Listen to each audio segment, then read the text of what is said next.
Iya, halo Halo, Yos, apa sorry, kabar? sorry. Gak apa-apa, Lumayan gak baik. apa-apa.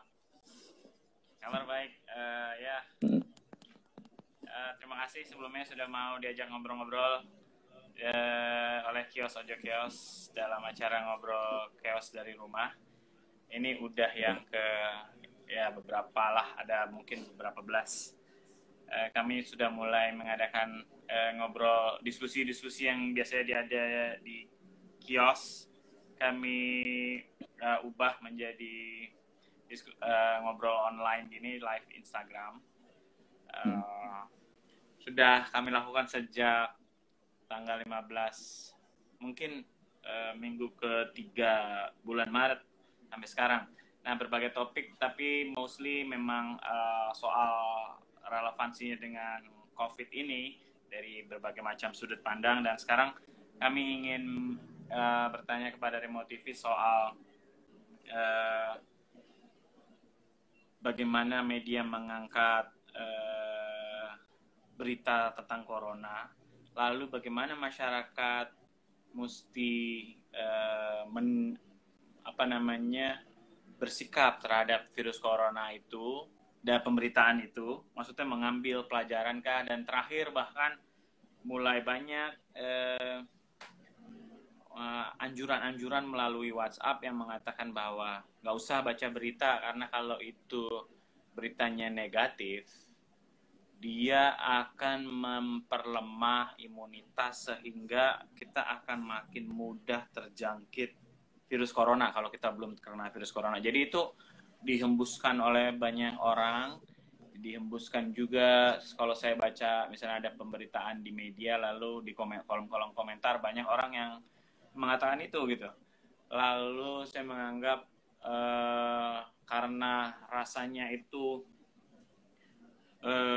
upaya-upaya menghembuskan bahwa berita negatif itu melemahkan imunitas, terlepas apakah beritanya benar atau enggak gitu ya, itu kayak bareng-bareng gitu, kayak di Mm. komando gitu. Jadi apakah itu memang ada kecenderungan ini adalah sebuah setting juga untuk mengcounter kritisisme terhadap pemerintah, itu merupakan pertanyaan yang saya punya gitu setelah banyak membaca berita-berita soal corona ini. Ya mungkin kita akan bahas satu persatu dan kita coba mendiskusikan apa kira-kira yang terjadi gitu sebenarnya dengan Yovantra melalui Remo TV ya. Oke, Siap. siap. Kira-kira kalau menurut pembacaan Remo TV Mm. soal berita-berita corona ini gimana? Ada yang bisa di-share nggak buat kita semua? Eh, Memang pemberitaan-pemberitaan di seputar corona ini ada beberapa kecenderungan yang bermasalah gitu ya. Dan sebenarnya yang kayak kalau kita melihat pada awal-awal apa namanya isu ini mulai muncul kayak di Januari misalnya, eh, Ya. ketika itu semua orang eh, antisipatif gitu ya, kayak di luar sudah mulai banyak yang terjangkit dan udah menjadi pandemi seperti itu. Lalu wah, di Indonesia gimana nih, persiapannya gimana gitu. Lalu pada satu sisi memang yang dilakukan media itu benar, artinya kayak ya yang paling bertanggung jawab adalah pemerintah gitu. Mereka mengejar pertanggungjawaban dari pemerintah.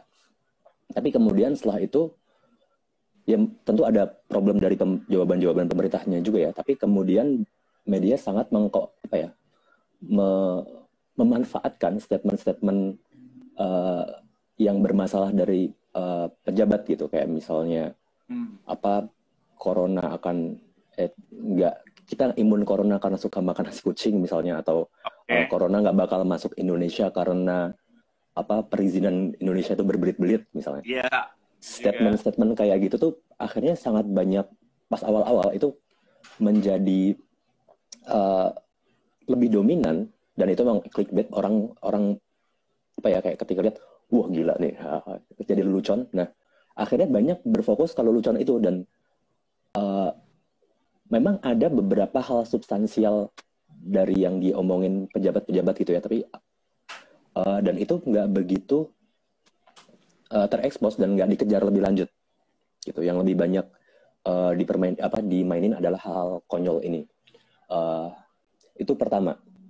Lalu kemudian setelah itu ketika sudah mulai jalan nih isunya, pemerintah sudah mulai jalan, akhirnya media jadi berfokus pada problem-problem politik realnya. Artinya kita ingat soal Anies mau nutup angkot misalnya, terus abis itu jadi banyak berfokus pada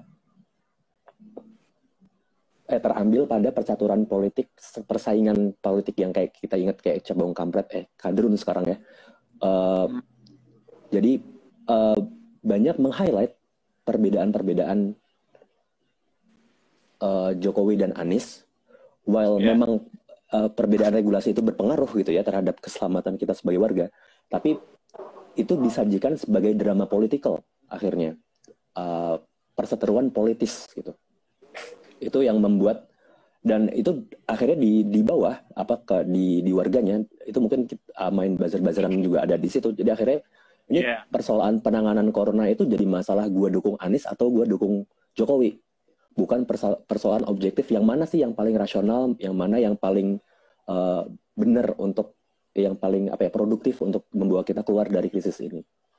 Dua masalah itu aku pikir adalah masalah yang paling besar. Tentu di luar itu ada berita-berita yang yang ecek-ecek, yang sensasional awal-awal kayak, ternyata karena makan kelelawar misalnya. Yang misinformasi seperti itu. Tapi aku pikir kalau misalnya kita ngerujuk kepada media-media yang lebih yang lebih baik, istilahnya, yang kayak sekarang udah agak susah mengkategorisasi media online ya. Media-media yang lebih kredibel katakanlah ya, kayak yang sudah secara tradisional lebih besar gitu jurnalismenya, itu problem-problem seperti itu jarang terjadi. Sumber-sumber dari hoax itu enggak. Yang biasanya muncul adalah hoax itu datang dari pejabat-pejabat yang ngomong ngawur. Justru itu problem terbesar di media-media kayak kredibel kayak Kompas, Tempo, seperti itu. Oke. Jadi sebenarnya media bisa berperan ikut mempermudah literasi pandemi ini jika pada awalnya sebenarnya banyak mempertanyakan lebih lanjut kenapa banyak tokoh-tokoh atau banyak pejabat publik itu melakukan lelucon terhadap corona gitu ya, bukannya membuat itu menjadi sebuah berita yang sensasional, tapi justru mempertanyakan itu terus-menerus sehingga publik punya berimbang atau bahkan lebih condong pembacaan beritanya itu lebih serius dibandingkan lebih banyak meng-highlight leluconnya gitu ya. Iya. Benar sekali. Oke. Lalu setelah mungkin media juga ikut mengglorifikasi kekonyolan yang dilakukan oleh pemerintah, di fase berikutnya ketika pemerintah sudah mulai menyadari bagaimana bahayanya corona ini gitu ya, lalu apakah ada perubahan dari pemerintah maupun dari medianya sendiri yang mencoba meng-capture ini gitu? Kalau menurutku dalam banyak hal ya, terutama ketika liputan beat reporting kalau media itu kan seringkali liputannya emang ngejagain orang, ngejagain instansi tertentu gitu ya. Itu praktik yang bermasalah, tapi itu di luar perbincangan kita. Ketika statement pejabatnya lebih membaik katakanlah, dia akan, artinya nggak ada bahan untuk yang konyol-konyolan seperti itu. Jadi aku lihat sekarang memang kayak misalnya waktu itu kan si Terawan misalnya udah nggak dikasih panggung terlalu banyak, akhirnya yang paling banyak muncul tuh siapa yang orang yang Pak Yuri. Apa namanya? Pak Yuri. Akhirnya dia yang dia yang lebih dikasih bukan Terawan yang ngomong. Kadang Terawan mungkin kebanyakan blunder gitu. Iya, betul. Jarang yang apa ya, yang ngocol lagi gitu. Paling yang terakhir yang aku ingat ngocol tuh yang soal Luhut bilang COVID apa kena matahari ya kita tropis. Iya. Itu yang terakhir seingatku. Setelah itu memang sudah tone down lelucon-lelucon itu, tapi aku pikir itu akhirnya meng-highlight problem yang lebih mendasar dari sekadar lelucon menurutku. Karena ya itu adalah ini ceritanya jeng-jeng. Dari awal aku ngelihat ada dua gitu ya, kayak selama ini pemerintah itu ketika mengkomunikasikan COVID itu mereka tidak memiliki empati dan juga tidak memiliki respect terhadap publik, ya tentu saja terhadap publik ya. Seperti itu. Aku mulai dari yang pertama ya, empati. Empati itu kan pada dasarnya ketika semua orang panik gitu, atau panik katakanlah takut cemas ketika ada pandemi gitu, mereka ingin pemerintah tahu bahwa pemerintah itu apa ya, mereka ingin ada reality check, apakah ketakutan gue itu masuk akal, bener, rasional gitu. Dan kedua, apakah orang yang apa ya memegang kekuasaan yang bertanggung jawab itu menjadikan gue sebagai prioritas. Jadi empati itu addressing dua hal itu. Dia akan apa ya, pemerintah semestinya bisa bilang, oh iya kalau lo takut, lo cemas, itu wajar. Artinya kayak pemerintah perlu acknowledging, apa ya, mengenali, mengakui bahwa publik ada perasaan-perasaan negatif, ya takut, cemas itu. Dan kalau ketakutan dan kecemasan itu tidak dikenali, tidak diiyakan, dia akan jadi bola liar. Oke. Jadi Kak, itu itu lu akan menerangkan lagi nggak kenapa publik panik gitu? Apakah faktor-faktornya apa aja? Apakah karena ketidakpercayaan, karena ternyata menurut dia pemerintah tidak mengutarakan hal yang sesungguhnya terjadi, atau karena literasi yang lemah terhadap permasalahan jadi gampang panik, atau panik karena takut dampak dari adanya ini, takut nggak bisa makan, atau takut terkena penyakit, atau takut macam-macam soal ekonomi, itu kira-kira akan ada addressing lagi nggak dari itu? Oke. Sebenarnya kalau kita ngomongin dari awal, waktu awal isu ini muncul ya, ketakutan ini tuh mostly datang bukan karena ada macam-macam gitu ya kepanikan itu, tapi kepanikan itu paling utama muncul bukan karena impact negatif, dampak negatif yang dipersif gitu, kayak ekonomi atau apa, tapi justru karena nggak jelas. Ketidakjelasan itu membuat orang lebih apa ya, lebih merasa tidak nyaman. Kalau misalnya gue tahu nih ekonomi akan memburuk, oke, gue bisa bikin persiapan dong. Tapi kalau gue nggak jelas impactnya apa dan skala isunya kayak gimana, di Indonesia ada enggak, pemerintah apa sih kerjanya, itu membuat orang itulah yang akan lebih besar memicu panik ketimbang apa ya, persepsi buruk gitu ya, ketimbang hal yang akan dianggap buruk nanti datang gitu. Itu jadi kecemasan dan ketakutan itu nggak diadres. Akhirnya ketika mengadres itu kayak orang punya kejelasan, oh ternyata realitasnya seperti ini, oh ternyata ini mungkin akan jadi buruk, oke kalau gitu gue bisa bersiap-siap. Itu yang tidak ada gitu.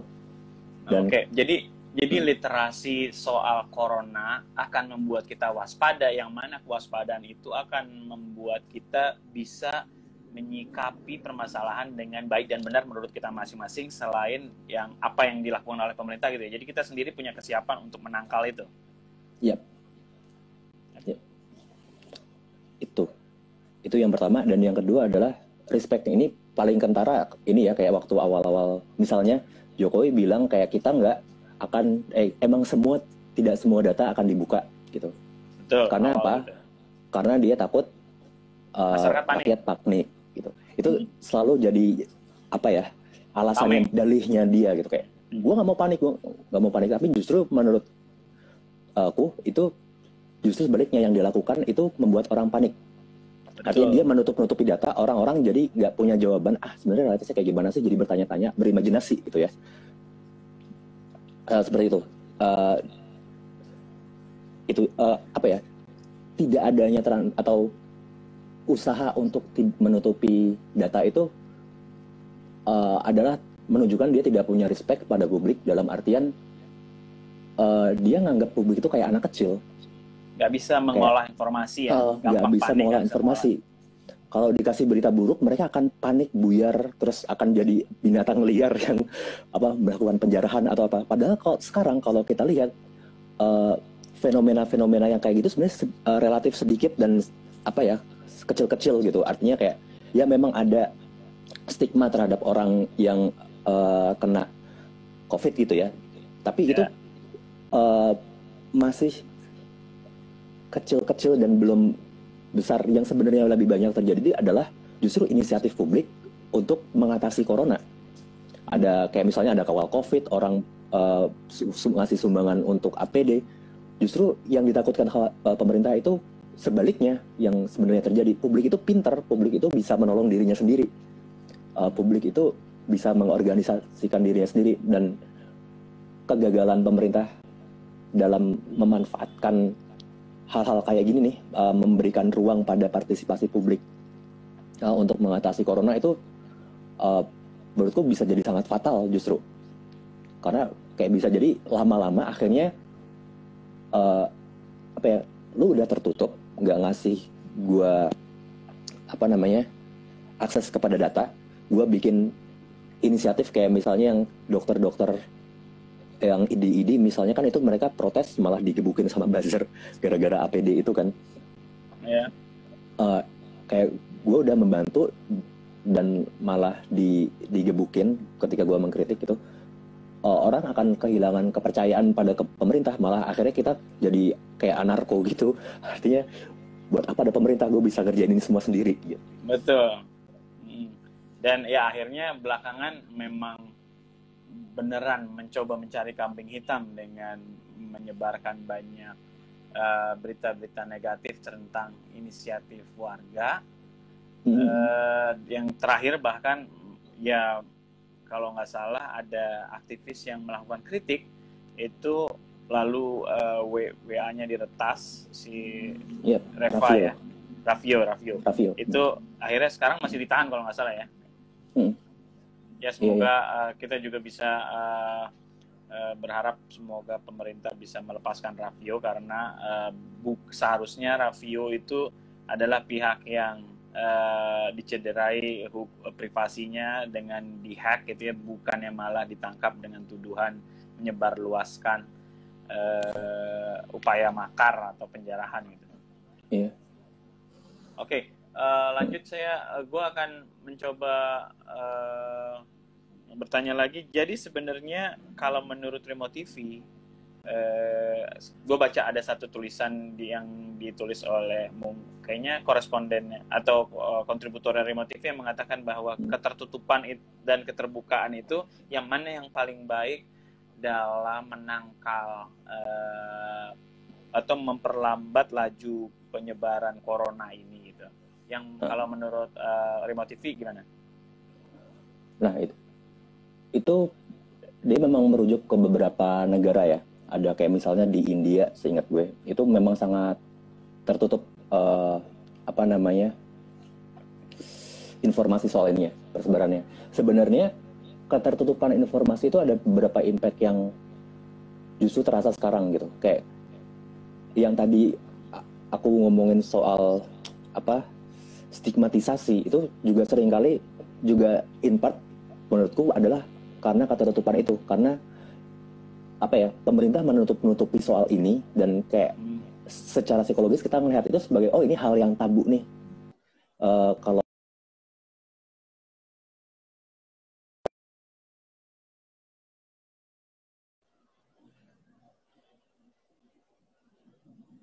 udah nyambung. Oke.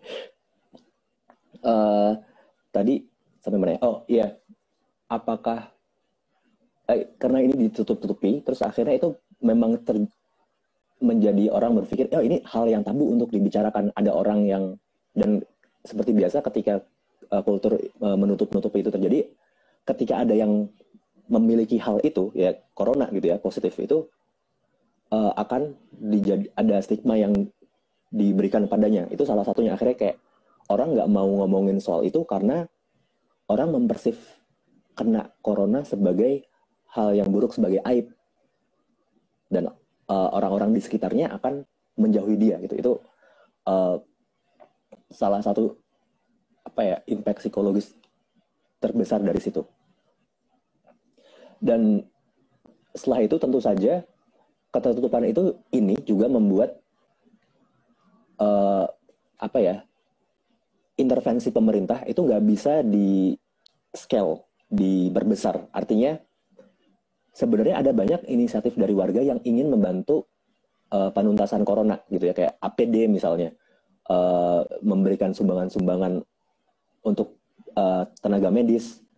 Nah, kalau pemerintah nggak mau ngebuka data mereka soal ada berapa rumah sakit sih, berapa di titiknya mana aja, kebutuhannya apa aja, data-data kayak gitu semestinya dibuka supaya warga bisa ngebantu. Jadi lebih mudah untuk pengentasan secara bersama-sama gitu, secara kolaboratif warga dengan pemerintah. Tapi kalau halo, sorry. Tadi gue hilang di mana ya gue ya? Dari ini aja yang tadi gue tanya, dari awal, pilihan-pilihan mau memberikan transparansi kepada publik soal corona atau menutup-nutupi, itu mana pendekatan yang paling baik gitu menurut Remo TV? Ya, oke. Kalau di kami tentu saja yang paling benar adalah terbuka gitu ya. Keterbukaan kan, iya. Ya. Kenapa? Setidaknya ada dua alasan. Yang pertama, menutup-nutupi informasi segala halnya gitu ya, kayak ini kan sebenarnya hal yang sensitif gitu.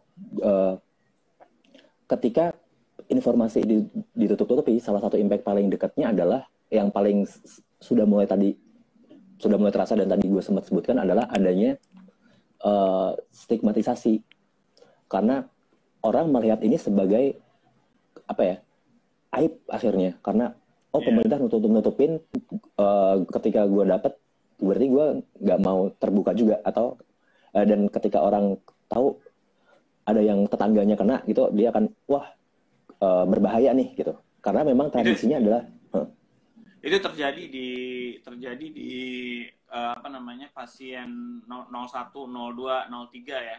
Jadi karena langsung pemerintah memberikan informasi lebih dulu bahkan kepada publik daripada kepada mereka, lalu akhirnya masyarakat dengan literasi yang masih rendah menangkapnya macam-macam, lalu terjadi stigmatisasi terhadap mereka gitu ya. Dan bahkan kalau di wilayah tertentu, di daerah-daerah sekitaran itu, temen gue yang rumahnya dekat daerah situ mengatakan kepanikan justru terjadi, dan kayak apokalips, orang ngantri di mana-mana gitu, itu terjadi gitu. Jadi ketertutupan informasi itu menyebabkan literasi yang rendah itu menyebabkan masyarakat tidak bisa mempersif itu untuk mengambil langkah berikutnya ya, yang akhirnya yang paling buruk adalah menjadi adanya stigmatisasi terhadap orang, bahkan doxing juga. Seperti itu. Ya. Itu pertama, dan kedua adalah soal dia nggak bisa intervensinya nggak bisa di scale, nggak bisa diluaskan, karena akhirnya yang tahu data cuma pemerintah, yang bisa memberikan intervensi akhirnya cuma pemerintah. Betul. Padahal publik ingin dan memang bisa dilibatkan di sini. Kayak misalnya kita yang sekarang udah terjadi ya, misalnya banyak orang yang mau nyumbang soal APD, banyak yang bikinin tukang jahit yang akhirnya jadi bikin itu masker misalnya. Nah, tapi kita nggak tahu sebenarnya kebutuhannya seberapa banyak sih di setiap daerah, ada berapa kebutuhan.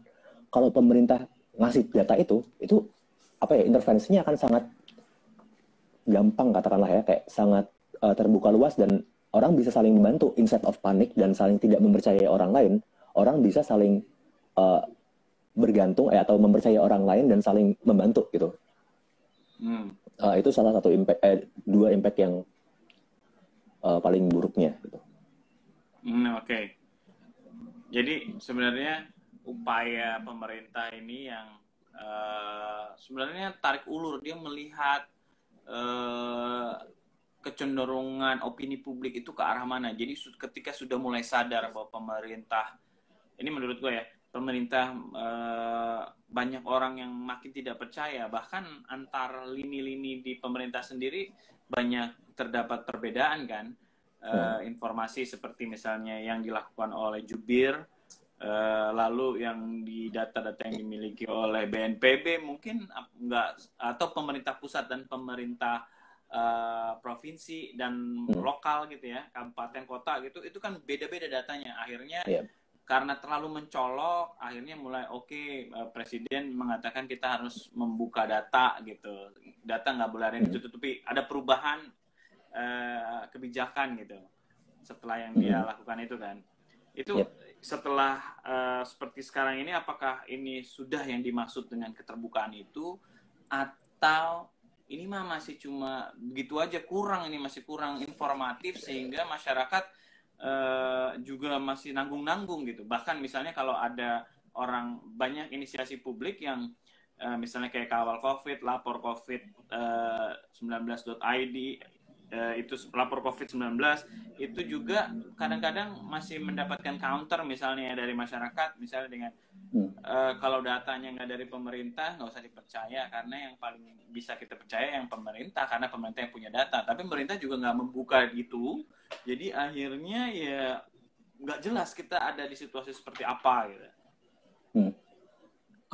Aku juga sangat menyadari kemungkinan bahwa keberantakan dan ketidakterbukaan itu muncul karena orang nggak tahu atau ada miskoordinasi dari pemerintah. Karena kayak misalnya yang aku pernah baca tuh di Bandung, Ridwan Kamil bilang itu tes gue lebih banyak daripada di datanya Kemenkes, tapi ternyata ada perbedaan tes yang dihitung oleh si Ridwan adalah kalau nggak salah yang apa sih? Yang ada dua jenis tes, PCR sama apa gitu. Sama rapid test? Rapid test ya, oke. Rapid testnya lebih banyak, tapi PCR-nya, jadi akhirnya kayak pemerintah menentukan, yang diumumkan adalah ini. Jadi memang apa ya, di dalam pemerintahan sendiri ada keterlambatan dalam menyepakati hal-hal basic. Ketika kita ngomong ODP, ketika kita ngomong dia positif, itu masih belum pada sama semuanya, sehingga data itu salah satu yang menjelaskan data-datanya berantakan gitu ya. Tapi di luar itu, di luar bahwa nyeragamin hal-hal kayak gitu itu sangat lamban, buruk, ada keburukan koordinasi pemerintah. Sebenarnya transparansi itu fungsinya apa sih? Transparansi itu fungsinya supaya membuat warga itu bisa terlibat dalam kehidupan bernegara gitu kasarannya lah ya. Kalau dalam kondisi ini, kondisi COVID, transparansi itu kayak berarti fungsinya supaya gue nih bukan cuman sekadar mengkarantina di rumah aja nggak keluar-keluar, tapi juga bisa berkontribusi pada hal-hal yang lebih hal-hal di luar gue. Nah, menurutku data-data yang muncul itu belum sampai membuat orang belum sampai memandu orang, ngerti ya? Memandu orang untuk kayak tadi, salah satu contoh yang gue berikan adalah kayak kebutuhan APD. Itu data-data seperti itulah yang akan memanggil adanya partisipasi publik, karena publik tahu di Jakarta ada sekian kebutuhan, di sana ada sekian kebutuhan. Jadi apa ya, publik lebih terkoordinasi juga ininya, aktivitas inisiatifnya. Kalau menurut lo nih, dengan kita pemerintah memonopoli data-data soal COVID ini, lalu apakah yang mereka punya itu sudah bagus atau sudah digunakan dengan baik oleh masyarakat, lalu dan bisa dipercaya gitu, sehingga itu bisa menjadi kayak sumber informasi. Lu mau cari apa aja di sana tentang itu ada gitu, sehingga misalnya kayak kebutuhan-kebutuhan yang dibutuhkan mungkin bisa dibantu oleh masyarakat misalnya, itu juga bisa terlaksana dengan baik, sehingga misalnya kalau ada inisiatif baik, contoh kasus misalnya masyarakat bisa membuat APD gitu ya, memproduksi APD, tapi APD yang seperti apa yang dibutuhkan. Misalnya kalau memang saya tahu kalau memang menurut standar WHO tertentu partikelnya si virus itu sangat kecil, bahkan dia bisa lolos dengan jahitan benang jarum gitu ya. Artinya dia punya standar khusus untuk bikin APD itu harus pakai, kalau nggak salah apa ya, laser atau apa gitu ya, penjahitan laser atau apa gitu, sehingga kalau mau produksi masyarakat harus produksi yang kayak gitu, karena kalau nggak kayak gitu juga tetap berbahaya buat para dokter-dokter. Nanti dokter-dokter udah merasa nyaman gitu ya, karena udah merasa bahwa APD-nya sesuai standar, pada kenyataannya enggak, akhirnya itu jadi blunder. Niatnya niat baik, tapi ternyata justru malah membuat berbahaya gitu. Kayak gitu-gitu informasi itu kan sebenarnya kita nggak dapat dengan baik gitu dari satu sumber yang memonopoli itu gitu. Menurut lu gimana? Apakah apa yang bisa kita lakukan juga terhadap ini? Iya, sebenarnya itu hal yang sangat menarik sih. Pemerintah kita kan, Jokowi ini pingin kita kayak jadi negara yang e-government, satu pintu, digital, serba modern lah ya, sci-fi kita. Tapi dalam praktiknya kayak misalnya dalam corona ini, ada banyak sekali website resmi dari pemerintah, kayak Kemenkes punya, BNPB punya, terus satuannya punya, terus daerah-daerah semuanya juga punya. Itu sebenarnya gue kalau mencari data itu ingin tahu kondisi sekarang itu bingung sebenarnya. Website resminya kan covid19.go kan, .go.id. Kalau lo kesana itu COVID-19 itu salah satu website yang dari semua yang ada itu yang paling buruk justru informasinya. Gue lebih mencari di DKI punya, karena gue di Jakarta, atau di BNPB punya, yang datanya lebih. BNPB itu ngasih link-link dari daerah. COVID nggak ada, yang COVID-19 nggak ada. Jadi kayak cara manajemen informasi, karena publik mau mengakses informasi kemana aja bingung sebenarnya. Ada banyak banget website yang berantakan, ini yang semestinya gue rujuk yang mana sih gitu. Itu satu. Dan jangankan sampai yang level yang lo bilang tadi ya, kayak kita butuh spesifikasi masker yang kayak gini. Jangankan sampai situ, membuat katakanlah rumahnya aja masih berantakan. Itu sih yang gue agak-agak kayaknya akhirnya bisa jadi malah ketimbang, kalau dalam pikiran gue ya, ketimbang menunggu somehow orang-orang developer IT-nya pemerintah jadi lebih ngerti apa itu UX, itu mendingan informasi itu bisa digalang secara publik, secara mandiri. Kayak misalnya gue tahu ada beberapa jurnalis yang di Jakarta misalnya yang punya database untuk, jadi kan biasanya jurnalis itu punya punya daerah gitu kan ya. Gue mangkal di daerah mana gitu. Nah, dia juga menginformasikan ke dalam database itu. Misalnya gue di Palmerah ada sekian yang kena. Jadi gathering data secara lebih mandiri dan sebagainya kayak gitu. Dan mungkin itu bisa diterapkan di level yang lebih jauh. Misalnya ada berapa rumah sakit, ada relawan-relawannya yang gathering data. Misalnya ada berapa dokter di sini, ada kebutuhan apa di sini, ditaruh dalam satu website, dan itu apapun kanalnya ya, sehingga orang bisa gather informasi dari bawah. Memang agak-agak jadi lebih bottom up ya dibandingin yang dari top down, dari atas gitu ya. Iya. Sebenarnya itu kan yang banyak dilakukan inisiatif-inisiatif publik, kayak kawal COVID juga dari terus lapor COVID-19 juga melakukan itu gitu ya, untuk bisa gather informasi publik dari bawah gitu, benar-benar sebagai mungkin pelengkap data-data yang dimiliki oleh berbagai instansi pemerintah maupun provinsi. Nah, selanjutnya di antara kalau gue mengkategorikan pemerintah Indonesia ini walaupun udah dibilang lebih terbuka, gue merasa ini lebih tertutup dan udah terlambat tapi masih tertutup juga gitu. Lalu untuk meredam kritisisme terhadap ini, kalau menurut gue ya, gue walaupun masih belum membaca ada satu media yang khusus mengangkat ini, tapi gue merasa mereka menggerakkan buzzer-buzzer yang mana sudah pernah terjadi di pemilu kemarin gitu ya, yang tadi lu bilang juga dikotomi politik antara pemilih Jokowi atau non Jokowi, bisa Prabowo, bisa Anies segala macam itu ya. Itu digerakkan juga pakai komando, karena kalau ngelihat dari army-arminya dia di dunia maya itu memang kayak serentak dengan argumentasi dan narasi yang sama gitu.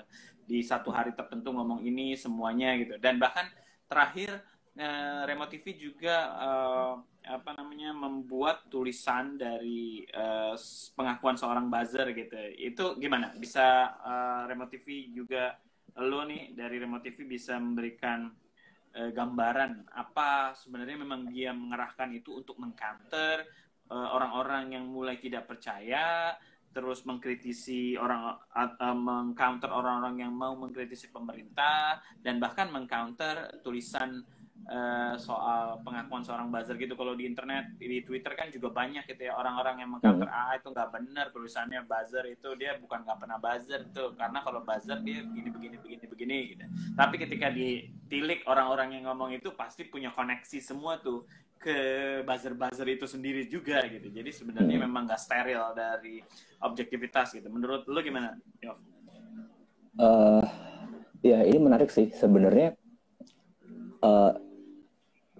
Gue agak ngerasa memang model komunikasi dan model ininya tuh, model penanganan kasus krisisnya ini kayak masih ada dua kecenderungan politikalnya. Kayak dia sangat maskulin dan dia sangat Jawa dalam tanda kutip ya.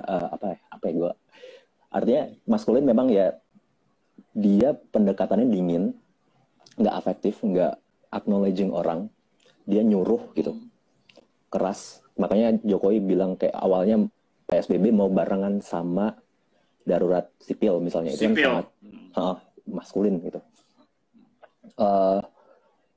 Itu ya buruk ya. Dan Jawa itu artinya gini, kayak agak ngalem. Kelihatan halus gitu ya, kelihatannya halus. Main belakangnya kenceng gitu. Tapi di depan muka kita bisa nggak terus terang gitu. Iya, seperti itu. Jadi kesannya baik, kesannya bisa dipercaya, berwibawa, tapi dia pada saat yang bersamaan menegasikan, dia mau mengapresiasi, yang gue lihat kayak misalnya dokter-dokter diapresiasi gitu ya. Dia memberikan apresiasi sejauh mereka nggak mengganggu gue, nggak mengganggu ke gue, nggak mengkritik gue. Makanya dokter diapresiasi, tapi ID enggak, karena ID mengkritik pemerintah gitu. Jadi akhirnya orientasinya itu memang dia ingin menciptakan order, bukan dengan partisipasi warga, bukan dengan menginklusikan warga, tapi menjadikan warga itu kayak anak kecil yang order itu diciptakan dengan lo ngikutin gue, lo ngikutin aturan-aturan gue, lo jangan baca-baca berita yang bikin lo stres, atau baca berita yang bahkan membuat wibawa gue hilang. Yang lo baca adalah apa yang gue omongin. Lihat menurut gue aja gitu. Ya itu juga dihembuskan belakangan juga, bahwa banyak melalui berbagai medium, ada yang melalui informasi biasa itu masuk ke WhatsApp ya, soal jangan baca berita negatif karena akan melemahkan imunitas. Itu bisa juga kita perdebatkan gitu, imunitas itu terjadi karena apa. Lalu juga mulai masuk juga melalui ustadz, jadi pakai dalil-dalil agama mengatakan bahwa informasi negatif itu bla bla bla kayak gini segala macam akan melemahkan imunitas juga, pakai ayat-ayat juga. Jadi emang dari berbagai sudut dia akan mencoba mengcounter bagaimana masyarakat bisa membayangkan bahwa mungkin kinerja pemerintah kok begini amat gitu kira-kira. Akhirnya dia menurunkan itu tuh semuanya ya, selain buzzer yang mencoba mengcounter, tapi juga memang ada satu movement yang serentak soal berita-berita positif itu harus diutamakan daripada berita negatif. Jadi nggak usah percaya berita negatif gitu, karena atau bukan nggak usah percaya, jangan terlalu baca berita negatif karena akan melemahkan imunitas gitu. Iya, sebenarnya gue pribadi memang merasa ada concern yang hampir benar dari situ ya. Artinya kalau dengan kondisi sekarang kita di karantina gitu, interaksi sosial lebih berkurang dan banyak mengkonsumsi berita yang membuat lo takut, khawatir, itu memang secara mental akan buruk. Bisa jadi memang itu hal yang benar. Cuman solusi bahwa kalau dilihat dalam konteks yang lebih besar gitu ya, solusinya dia adalah jangan membaca berita negatif, itu juga keliru. Itu masalahnya kan, jadi dan mungkin warga butuh literasi gitu ya, literasi soal kayak oke, dalam kondisi kayak gini sih gimana sih pola konsumsi informasi yang sehat secara mental gitu. Itu tentu gue pribadi juga butuh gitu ya, gue juga udah mulai stres nih. Tapi yang dilakukan malah bukan itu, yang dilakukan adalah udah stop baca berita yang negatif yang dalam tanda kutip mengkritik pemerintah gitu. Apresiasi saja kerja-kerja pemerintah sudah kerja keras kok gitu. Ya, gue juga mengerti. Tapi ya betul. Nah, tapi itu juga bermasalah gitu. Iya. Masalahnya sebenarnya ada satu tulisan yang juga cukup, yang menurut gue bagus gitu ya. Tapi kita belum sempat mengundang dia untuk bisa kita ajak ngobrol-ngobrol gitu. Yaitu di The Conversation dia mengatakan bahwa berita positif, upaya untuk upaya menyuarakan bahwa kita hanya mengkonsumsi berita-berita positif itu justru berbahaya karena karakter COVID ini itu membutuhkan solidaritas yang tinggi. Yang mana solidaritas yang tinggi itu terbangun dengan literasi akan permasalahannya yang bagus gitu. Literasi yang bagus yaitu gimana caranya kalau nggak baca gitu kan. Nah masalahnya kalau menurut dia justru kepanikan itu ada dua levelnya. Ada yang mungkin kalau dia kecil itu karena dia belum siap. Tapi kalau dia besar itu karena dia, kalau dari artikel itu apa ya, justru karena dia nggak percaya dengan sumber informasinya itu, dia jadi malah panik gitu. Bukan karena kita tahu dapat informasi, lalu kita jadi waspada, itu kita paniknya dalam level yang berbeda gitu. Jadi memang sebenarnya kalau yang menurut tulisan itu, kalau nggak salah yang menulis itu Rizky Amelia dari Unair, dia mengatakan bahwa justru yang harus dikedepankan bahwa bukan kita nggak boleh baca berita negatif, tapi justru bagaimana agar solidaritas sosial itu justru diberitakan dan diliterasikan kepada publik sehingga itu bisa berguna bagi menghambat laju penyebaran si corona. Karena karakter corona ini harus bareng-bareng gitu. Harus bareng-bareng. Jadi harus meningkatkan literasi semua orang sehingga kita tahu atas dasar pribadi kita tahu kalaupun kita nggak kena, tapi kita nggak tahu itu ada di kita, itunya kita nggak menyebarkan itu ke orang lain dengan berdiam diri, gitu kan kira-kira. Jadi literasi yang sama itu yang sebenarnya berguna. Jadi mungkin ada kepanikan akan bisa menimbulkan permasalahan psikis gitu ya, tapi jenis kepanikannya juga berbeda-beda gitu, karena kadang-kadang justru kepanikan yang kecil-kecil itu memang wajar kalau orang ada dalam wabah gitu. Menurut artikelnya gitu. Jadi kayak emang menarik banget gitu. Ya. Gue juga melihat seperti itu sih, kayak pas awal-awal ya, dan gue rasa itu hal yang wajar ya, bahwa orang takut, orang panik, wah nanti kayak orang ngebayangin akan ada zombie apokalips gitu misalnya. Ya, itu hal yang wajar, ada ketakutan, kepanikan seperti itu. Tapi memang kayak kembali lagi tadi, itu emosi-emosi negatif yang bisa di channel apabila di channel secara positif gitu ya, kayak karena itu ya survival instinct, kita semua nggak mau mati atau nggak mau kena sakit gitu. Kalau kekhawatiran itu di channel untuk secara empatik dan dengan respect ke orang-orang, itu bisa outcome-nya bisa lebih positif. Ketakutan itu diperlukan di sini. Kita perlu panik memang. Kalau terlalu santai nanti malah jadi kayak menteri yang satu itu.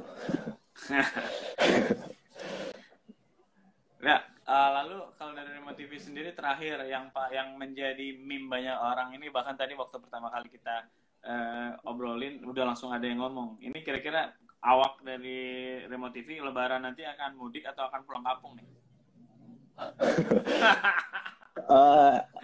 Sebenarnya belum ada, tapi itu secara umum. Oke.